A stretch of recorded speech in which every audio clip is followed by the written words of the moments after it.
Comentário de João, do capítulo 9, a partir da página, certinho aqui, página 410. Quanto aos homens propriamente ditos, ainda que neste aspecto hajam elogiosamente, que falem com reverência sobre os milagres nos quais se exibe o poder de Deus, todavia não manifestam um argumento suficiente forte para provar que Cristo deve ser reconhecido como profeta de Deus.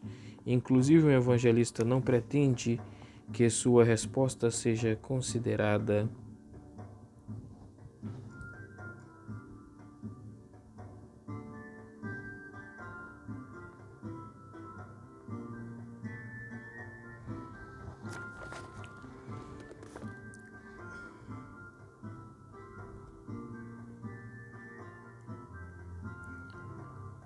um oráculo. Ele apenas exibe a ímpia obstinação dos inimigos de Cristo, os quais maliciosamente provocam uma disputa com que não podem senão reconhecer ser obras de Deus, e quando advertidos, nem ainda atentam para eles por breve tempo. E houve divisão entre eles. Um cisma é um mal terrivelmente pernicioso e destrutivo na Igreja de Deus. E como provém, pois que Cristo provoque ocasião de discórdia entre os próprios mestres da Igreja? A resposta é fácil. Cristo não tinha outro objetivo em vista senão conduzir todos os homens a Deus o Pai, estendendo-lhes sua mão. A divisão originou-se da obstinada malícia daqueles que não nutriam disposição de ir a Deus. Portanto, todos os que não cultivam a obediência à verdade de Deus causam cisma na Igreja. Contudo, é preferível que os homens difiram entre si do que todos, em consentimento mútuo, se rebelem contra a verdadeira religião. Por esta causa, sempre surgirem diferenças, devemos sempre avaliar bem sua fonte. 17. Disseram ao que fora cego: quanto mais diligentemente inquirem, mais impressionantemente a verdade de Deus se destaca. Portanto, agem como se alguém estivesse lutando para extinguir uma forte chama com seu sopro. E assim, quando vemos os perversos engendrando tudo o que podem para esmagar a verdade de Deus, não temos motivos para temer nem de ficar excessivamente ansiosos com o resultado, pois tudo que podem granjear com isso será fazer com que sua luz brilhe com maior esplendor. O que dizes sobre isso? Ao pedirem ao cego sua opinião pessoal, agem assim não porque desejam estabelecer a verdade com o testemunho dele, ou que vissem algum valor nele, mas porque esperam que o homem trêmulo de medo respondesse de acordo com o desejo deles. Neste aspecto, o Senhor os desaponta, pois quando o pobre homem desconsidera suas ameaças e ousadamente afirma que Cristo é profeta, devemos com razão atribuir isso à graça de Deus, de modo que tal ousadia venha a ser outro milagre. E se ele tão ousado e publicamente reconhecia Cristo como profeta, embora não soubesse até então que o Senhor Jesus era o Filho de Deus, quão desditosa é a tradição daqueles que, subjugados pelo medo, ou negam ou mantêm silêncio sobre ele, ainda quando saibam que ele se acha sentado à destra do Pai e de lá virá para ser o juiz do mundo inteiro, visto que este cego não tinha certeza, sequer uma fagulha de conhecimento. Devemos tudo fazer para que uma confissão pública e plena acenda em nossos corações um brilho muito forte e refulgante. 9:18-23. Os judeus, porém, não criam acerca dele, que fora cego e que recobrou sua vista, até que chamaram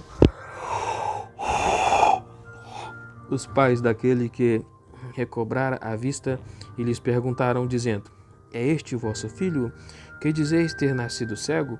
Como, pois, ele agora vê? Seus pais responderam e disseram: Sabemos ser este nosso filho e que ele nasceu cego, mas como ele agora vê, não o sabemos. Não sabemos que foi que lhe abriu os olhos. Quem foi que lhe abriu os olhos? Ele tem idade, perguntai-lhe, e ele falará de si mesmo. Seus pais disseram essas coisas porque temiam os judeus, pois os judeus já haviam determinado que se alguém confessasse que ele era o Cristo, seria expulso da sinagoga.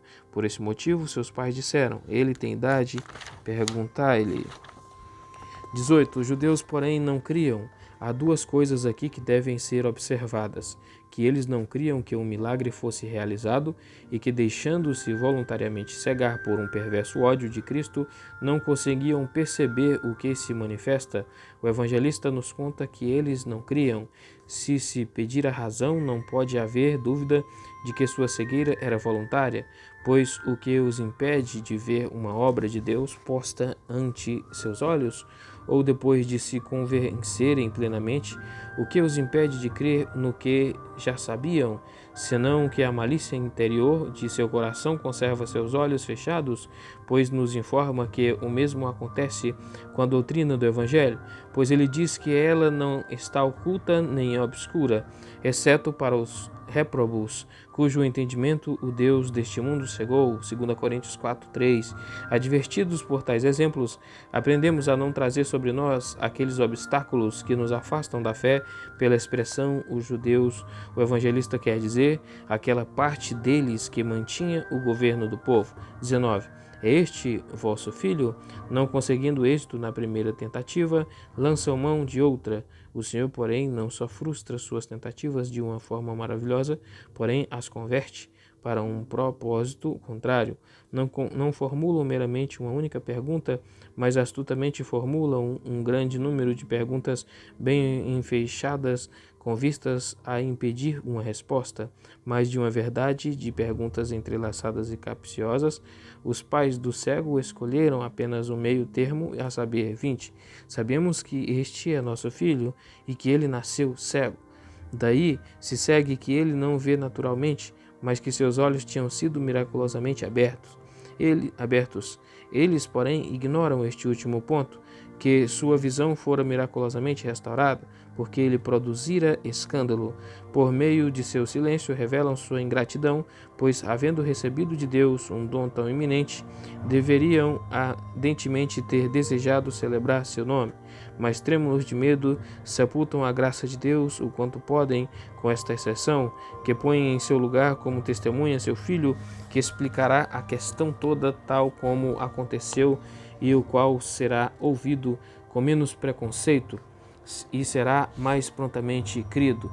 Mas, ainda que prudentemente evitem o perigo e prosseguem sua vereda mediana, testificando indiretamente sobre Cristo pela boca de seu Filho, contudo tal atitude não impede o Espírito Santo de condenar sua covardia pelos lábios do evangelista, porquanto deixaram de cumprir seu dever pessoal, quanto menos escusa, pois terão os que com traiçoeira negação sepultam totalmente a Cristo, juntamente com sua doutrina, com seus milagres, com seu poder e com sua graça. Os judeus haviam determinado. Esta passagem revela que o costume da excomunhão é bem antigo e que foi observado em todos os tempos, pois a excomunhão não então pela primeira vez inventada, senão que era um costume que fora antigamente usado contra os apóstatas e desprezadores da lei, e que se volveu contra os discípulos de Cristo. Portanto, aprendemos que a prática da excomunhão surgiu da disciplina muito antiga da Igreja. Aprendemos também que ela é um crime que não teve uma origem recente e que não era peculiar a uma única época e que os homens perversos e incrédulos corromperiam as santas ordenanças de Deus com seus atos de sacrilégio. Deus determinou desde o princípio do mundo que haveria alguma forma de correção por meio da qual os rebeldes seriam restringidos. Os sacerdotes e escribas não só abusaram deste poder de uma forma tirana, com o intuito de oprimir pessoas inocentes, mas, por fim, com execração, atacaram a Deus mesmo e a sua doutrina. A verdade de Cristo, sendo tão poderosa, não sendo capazes de destruí-la por meio da lei, nem por meio de um curso regular de procedimentos, dardejaram os trovões de excomunhões com o fim de esmagá-la. O mesmo se tem feito também com os cristãos, pois é impossível expressar a bárbara tirania que os pretextos bispos têm exercido e escravizado o povo, de modo que ninguém ousa nem mesmo cochichar, e então vemos que crueldade lançaram esse dardo de excomunhão contra todos os que adoram a Deus. Mas devemos crer que a excomunhão, quando é violentamente aplicada com um propósito diferente, movida pelas paixões humanas, pode seguramente ser tratada com desdém, pois quando Deus confiou à sua igreja o poder da excomunhão, ele não armou tiranos ou executores para estrangular as almas, mas estabeleceu uma norma para governar seu povo, e que, sob a condição de que ele manteria o governo supremo, teria homens por seus ministros, que os pretensos e bispos, pois brandem como puderem com seus fúteis ruídos, não terrificarão a ninguém, senão aqueles que oscilam com dúvidas e incertezas, os quais ainda não foram instruídos pela voz do Supremo Pastor, que fala ao verdadeiro rebanho. Em suma, nada pode ser mais certo do que isto. Aqueles que, como o percebemos, não se sujeitam a Cristo se privam do poder legítimo da excomunhão. Tampouco devemos temer ser excluídos por eles de sua assembleia, visto que Cristo, que é a nossa vida e salvação, está banido dela. Muito longe estamos nós de ter alguma razão de temermos ser expulsos dela. Ao contrário disso, se desejarmos viver unidos a Cristo, é preciso que, por nossa própria iniciativa, nos apartemos das sinagogas de Satanás, ainda quando a ordenança de excomunhão fosse tão vilmente corrompida na igreja antiga. Contudo, Cristo não tensionava que ela fosse abolida com sua vinda, mas restaurada a sua pureza, para que estivesse em pleno vigor entre nós, e assim, ainda que em nossos dias se prevaleça no papado uma execrável profanação dessa santa disciplina, todavia, em vez de aboli-la, devemos antes imprimir a máxima diligência em restaurá-la à sua antiga completude. Jamais haverá uma ordem mundial tão satisfatória que ainda as leis de Deus mais santas não se degenerem em corrupção através dos erros humanos. Com toda certeza, Satanás receberia tanto poder se ele pudesse reduzir a nada tudo quanto ele corrompe. Então não teríamos batismo, nem ceia do Senhor, e em suma, nem religião, porque não há parte dela que ele não tenha contaminado com suas poluições. 9:24 ao 33. Chamaram, pois, pela primeira vez o homem que fora cego, e lhe disseram: dá glória a Deus, nós sabemos que este homem é um pecador. Portanto ele respondeu e disse: se ele é pecador, não sei. De uma coisa eu sei, que eu era cego e agora vejo. Por isso lhe disseram novamente: o que ele te fez? Como abriu teus olhos? Ele lhes respondeu: já lhes disse e não ouvistes. Por que quereis ouvir novamente? Desejais também tornar-vos seus discípulos? Então repreenderam, dizendo: se tu, seu discípulo, quanto a nós, somos discípulos de Moisés. Se tu, seu discípulo, quer dizer, né? Seja você o discípulo dele. Sabemos que Deus falou a Moisés quanto a esse homem, porém nem sabemos de onde ele é. O homem respondeu, dizendo-lhe: certamente isso é admirável. Não sabemos vós de onde ele é. Não saberdes vós de onde ele é, e no entanto me abriu os olhos. Ora, nós sabemos que Deus não ouve pecadores, Mas se alguém é adorador de Deus e faz sua vontade, ele o ouve. Jamais se ouviu antes que alguém abrisse os olhos e alguém que nascesse cego, se esse homem não vem de Deus, ele nada poderia fazer. 24. Chamaram, pois, pela segunda vez o homem que fora cego. Não pôde haver dúvida de que se viram constrangidos pelo vexame de chamar o cego, e a quem previamente haviam descoberto ser tão firme e resoluto, e assim, quanto mais ferozmente lutam contra Deus, mais numerosas são as cordas que se enroscam em seus pescoços e mais solidamente se tornam cegos. Além disso, questionam o fato em termos tais que tentam levar o homem a dizer o que queriam. Aliás, é um prefácio plausível quando o exortam, a dar glória a Deus, porém imediatamente a seguir o proíbem estritamente a responder de acordo com a convicção de sua mente, e por isso, sob o pretexto do nome de Deus, demandam dele servil obediência. Dá glória a Deus, ainda que este juramento esteja associado ao que se conecta com a presente causa, ou seja, que o cego não deveria obscurecer a glória de Deus, atribuindo ao homem o benefício que havia recebido. Contudo, concordo mais com aqueles que acreditam haver aqui uma forma solene que costumavam empregar quando se administrava um jumento e alguma pessoa, pois nessas mesmas palavras, quando José faz Acã jurar, ao desejar extrair dele uma confissão veraz e haver se apossado de coisa sob anátema, Josué 7,19. Com essas palavras, eles o lembram de que nenhum leve insulto se oferece a Deus quando alguém em seu nome pratica falsidade. Aliás, sempre que somos chamados a jurar, devemos ter em mente esse prefácio, de modo que, chamados a jurar, devemos ter em mente esse prefácio de que o modo que a verdade não seja menos sublimemente valorizada por nós do que a própria glória de Deus.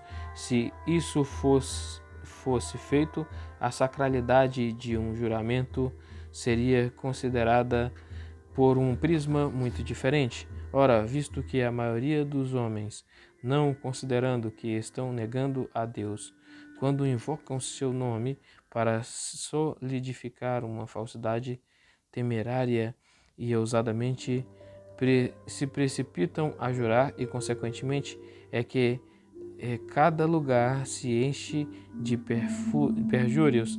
Entretanto, notamos como os hipócritas, embora pretendam cultivar a maior reverência por Deus, são culpados não só de hipocrisia, mas também de insolente zombaria, pois ao mesmo tempo expressam o desejo de que o cego impiamente jure de acordo com as diretrizes deles, com franco desdém a Deus, e assim Deus é arrastado a amenizar seus perversos desígnios, quaisquer que sejam as tentativas que façam para dar-lhes uma aparência plausível ou para ocultá-los com pretextos hipócritas.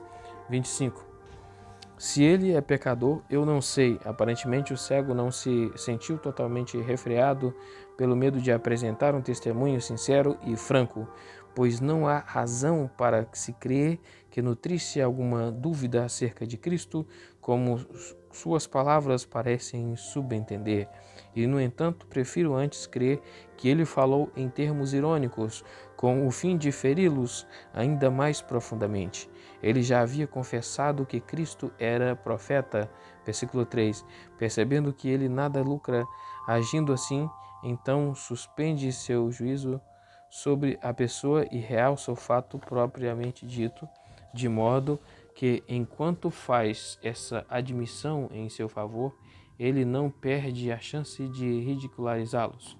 26. Portanto, lhe disseram novamente: ao notarmos os perversos tão deleitosamente praticando seus próprios atos vis, devemos envergonhar-nos de nossa indolência, agindo com tanta tibiez acerca das atividades de Cristo, ainda que busquem de todos os lados lançar mão de motivos para caluniarem, o Senhor frustra suas tentativas de uma maneira extraordinária pela inabalável firmeza do cego, pois não só persiste em sua opinião, mas franca e severamente o censura por sobejamente asseverarem o conhecimento da verdade e, contudo, fazerem para sepultá-la por meio de suas contínuas inquirições.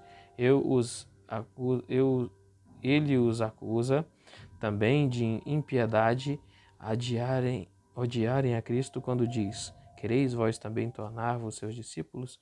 Querendo dizer que, ainda que fossem centenas de vezes convencidos, são tão radicalmente preconceituosos, oriundo de perversas e hostis disposições, que jamais cederiam.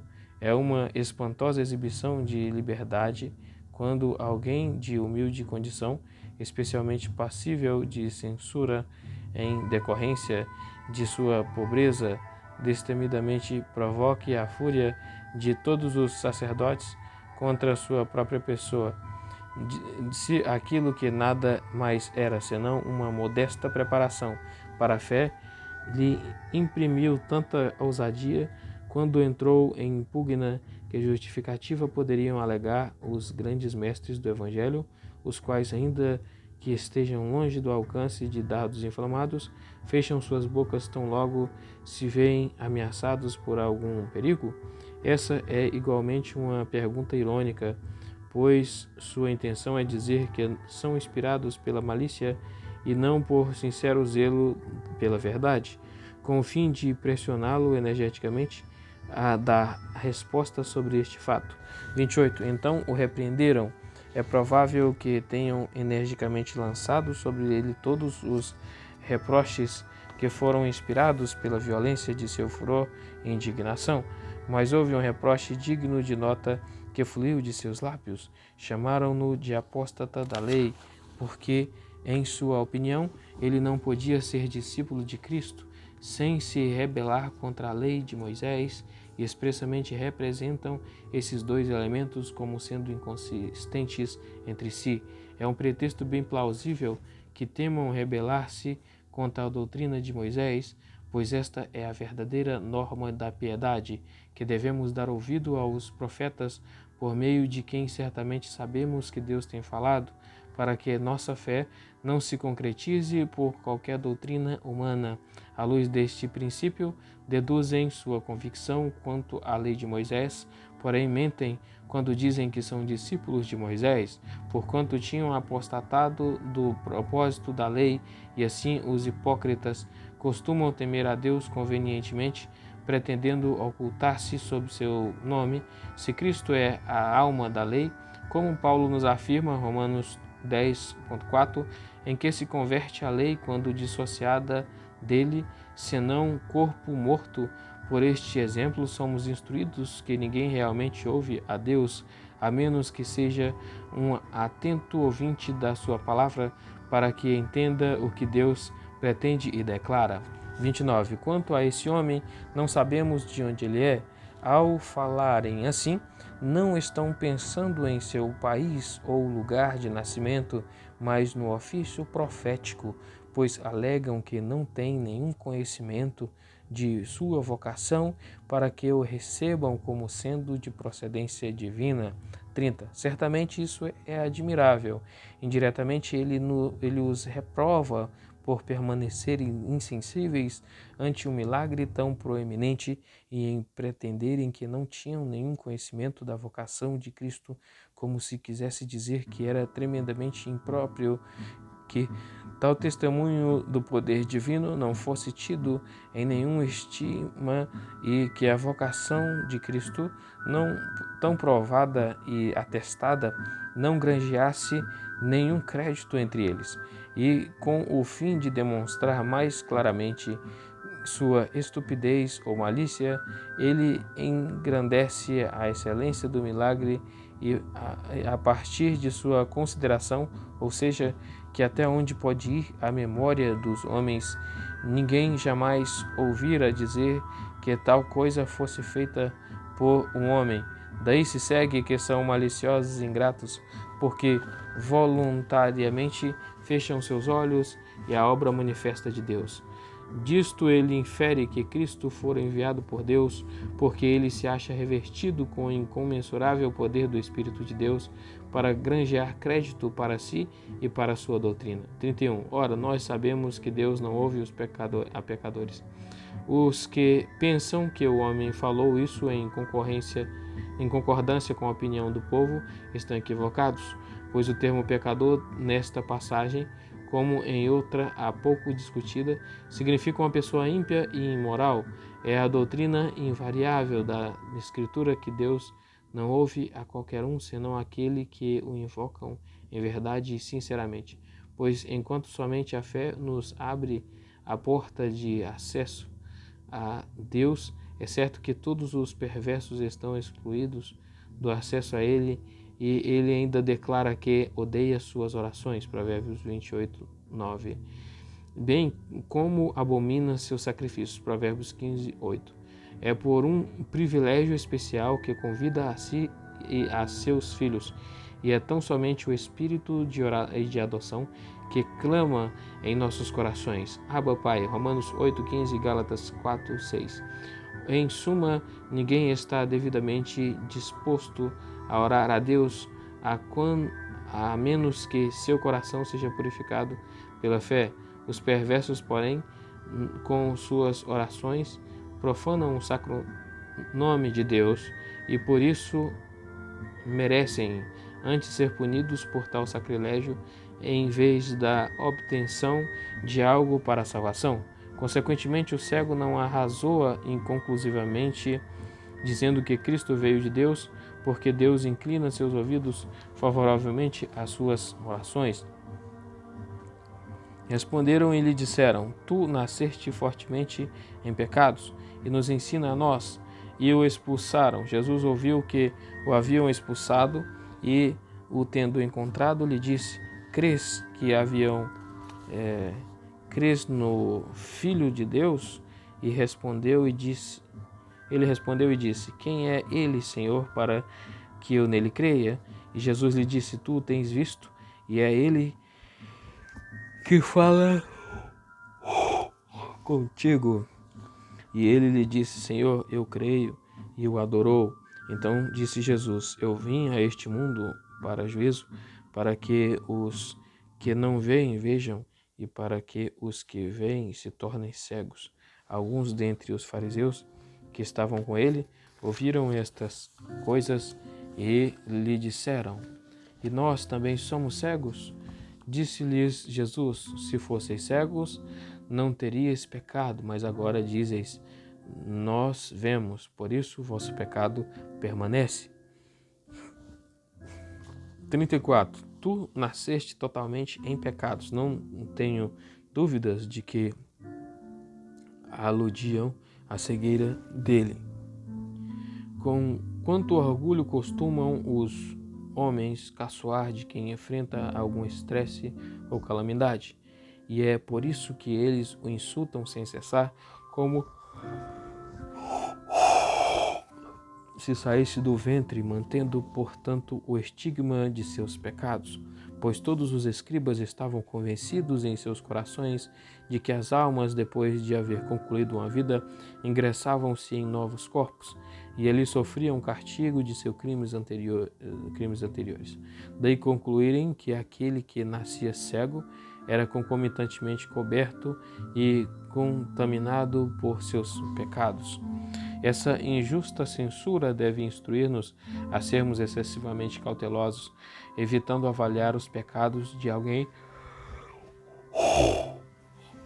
pelos castigos de Deus, pois, como já vimos, Deus tem vários fins a concretizar ao infligir calamidades nos homens, mas estes hipócritas não apenas insultam aquele que fora desafortunado, igualmente rejeitam desdenhosamente seus conselhos, embora fossem santos e bons, como deveras ocorre com muita frequência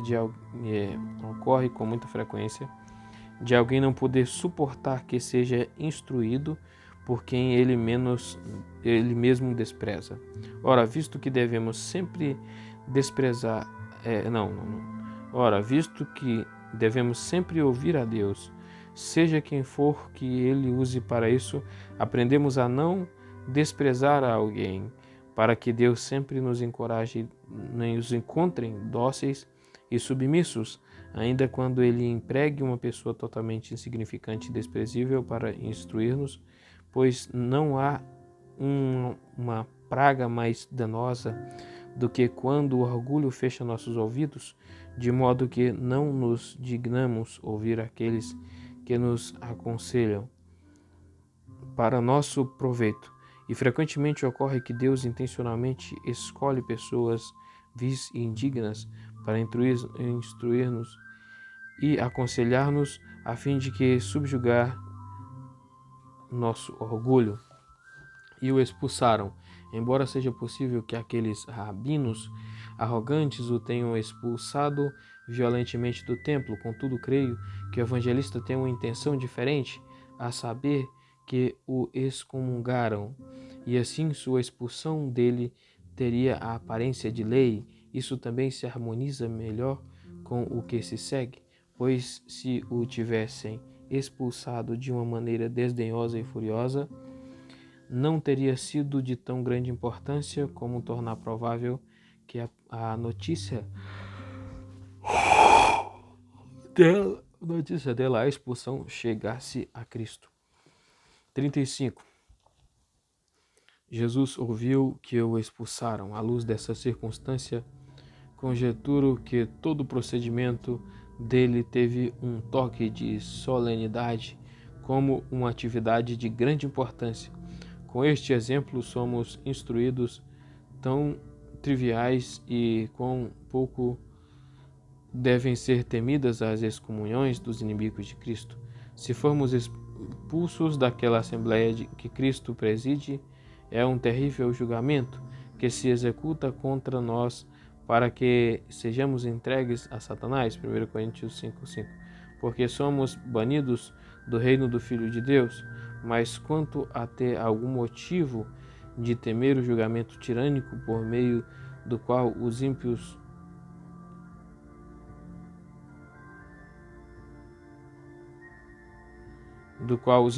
insultam os servos de Cristo, ainda quando ninguém nos expulse, devemos deliberadamente fugir daquele lugar onde Cristo não preside pela instrumentalidade de sua palavra e seu Espírito.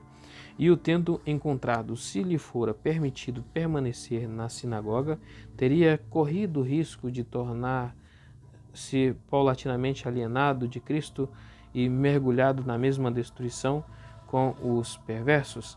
Então, Cristo o encontra quando não mais se acha no templo, mas vagava de um lado para outro. Ele o recebe e o abraça quando é expulso pelos sacerdotes. Ele o soergue do pó e lhe oferece a vida depois de haver recebido sentença de morte. Temos conhecimento de pessoas que têm tido a mesma experiência em nosso tempo, pois quando o Dr. Martinho Lutero e outras pessoas de mesma estirpe iniciaram, não reprovaram os mais grosseiros abusos do Papa, quais ainda não tinham o mais leve sabor do cristianismo puro. Porém, depois que o Papa vociferou contra eles e os expulsou da sinagoga romana por meio de bulas terrificantes, Cristo estendeu não sua mão e veio a ser plenamente conhecido deles. Portanto, nada nos é melhor do que manter-nos a mais distante possível dos inimigos do Evangelho, para que Cristo se chegue mais perto de nós. Crês tu no Filho de Deus? Ele fala a um judeu que fora desde a infância instruído na doutrina da lei e aprenderam que Deus havia prometido o Messias. Portanto, esta pergunta tem o mesmo significado como se Cristo o exortasse a seguir o Messias e que devotar-se a ele, embora empregue um título mais honroso do que costumam empregar naquele tempo, porquanto o Messias era considerado meramente o filho de Davi. Mateus 22, 42. Quem é ele, Senhor, para que eu nele creia? À luz desta resposta do cego, se faz evidente que, embora não tivesse ainda alcançado um claro e sólido conhecimento de Cristo, contudo era obediente e disposto a receber instrução, pois essas palavras significam: até onde ele se destina a mim, eu estou pronto a abraçá-lo. Mas é preciso observar que o cego deseja ser instruído por Cristo no caráter do profeta, no caráter do profeta, pois ele já se convencera de que Cristo fora enviado por Deus e por isso não deposita aleatoriamente confiança em sua doutrina. 37. Tu o tens visto. Com estas palavras de Cristo, o cego não podia estar em situação melhor do que com com aquela porção ínfima e insípida da fé, pois Cristo não faz menção de seu poder nem da razão por que for enviado pelo Pai, nem do que trouxe aos homens, mas o que primordialmente pertence à fé é saber que, mediante o sacrifício de sua morte, ele fez expiação por nossos pecados e somos reconciliados com Deus, que sua ressurreição foi um triunfo sobre a morte vencida, que somos renovados por seu Espírito a fim de morrermos para a carne e para o pecado e possamos viver para a justiça, que ele é o único mediador, que o Espírito é o penhor de nossa adoção. Em suma, que nele se encontra tudo quanto pertence à vida eterna. O evangelista, porém, ou não se relata toda a conversão que teve com ele, ou apenas tem em mente que o cego professou sua adesão a Cristo de modo que doravante passou a ser um de seus discípulos. Quanto a mim, particularmente, não tenho dúvida de que Jesus pretendia ser reconhecido por ele como o Cristo, para que desde o nascedouro da fé ele fosse em seguida levado a um conhecimento mais íntimo dele. 38. E o adorou. É possível que se pergunte: o cego honrou ou proseconezei? Nada mais significa que expressar respeito ou homenagem, pondo-se de joelhos ou por meio de outros sinais. Pessoalmente, creio que ele denota algo raro e incomum, isto é, que o cego prestou a Cristo mais honra que faria o homem comum ou inclusive a um profeta, e no entanto não creio que naquele momento ele tivesse feito progresso progresso suficiente ao ponto de reconhecer que Cristo era manifestado na carne. Então, o que está implícito nesta adorou, o cego, convencido de que Jesus era o Filho de Deus, quase perdeu o controle de si mesmo e extasiado de admiração, prostou-se de joelho diante dele. 39. Eu vim a este mundo para juízo. O termo juízo nesta passagem não pode ser entendido como significando simplesmente o castigo que é infligido sobre os incrédulos e sobre aqueles que desprezam a Deus, pois nele está inclusa a sua graça da iluminação. Cristo, pois, o denomina de juízo porque ele restaura a perfeita ordem o que estava desordenado e confuso, mas tenciona dizer que isso é feito pelo maravilhoso propósito de Deus e contraria a opinião comum dos homens. E a razão humana considera nada haver mais irracional do que dizer: aqueles que veem e se tornem cegos pela luz do mundo, este pois é um dos juízos secretos de Deus, pelo qual ele lança ao pó da terra o orgulho humano. É preciso observar que a cegueira que aqui é mencionada não procede tanto de Cristo quanto por culpa dos homens, porque sua própria natureza, e estritamente falando, ele não cega a ninguém. Porém, como não há nada que os réprobos mais ansiosamente desejam do que extinguir sua luz, os olhos de sua mente, que se acham enfermos pela malícia e depravação, seriam ofuscados pela luz que se lhes exibe, em suma, visto que Cristo é por sua própria natureza a luz do mundo. João 8,12. É um resultado acidental que alguns se tornem cegos com sua vinda, mas uma vez mais se pode inquirir, visto que todos são universalmente acusados de cegueira, quem são os que veem? Eis minha resposta, isto é expresso ironicamente e à guisa de concessão, porque os incrédulos, ainda que sejam cegos, acreditam que sua vida é inusitadamente penetrante e poderosa, e, inflado por tal confiança, não se dignam ouvir a Deus. Além disso, fora de Cristo, a sabedoria da carne tem a aparência de realidade, porque o mundo não discerne o que é ser verdadeiramente sábio.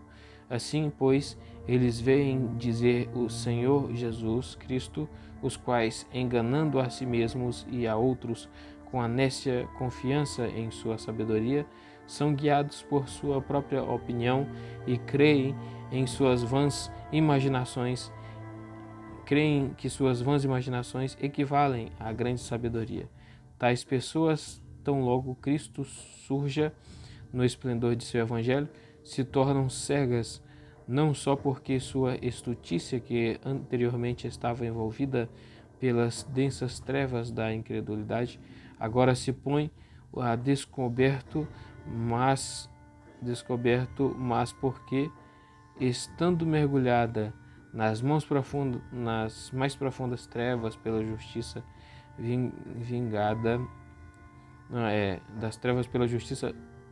pela justa vingança de Deus, perdem aquele pequeno raio, sei lá de que tipo de luz que anteriormente possuíam.